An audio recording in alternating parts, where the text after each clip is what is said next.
Sabi nila, di madaling abutin ang pangarap. Kailangan mo ng maraming tiyaga, pagsisikap at panalangin. Pero para sa akin, ang pinakaimportante sa lahat ay ang pagsisimula.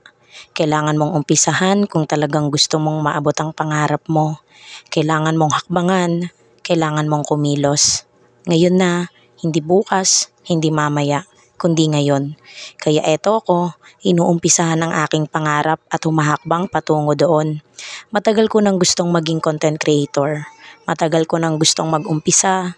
Matagal ko na tong plinano. Matagal ko na tong pinag-aralan. Pero di ko alam kung paano. Di ko alam kung anong sasabihin ko.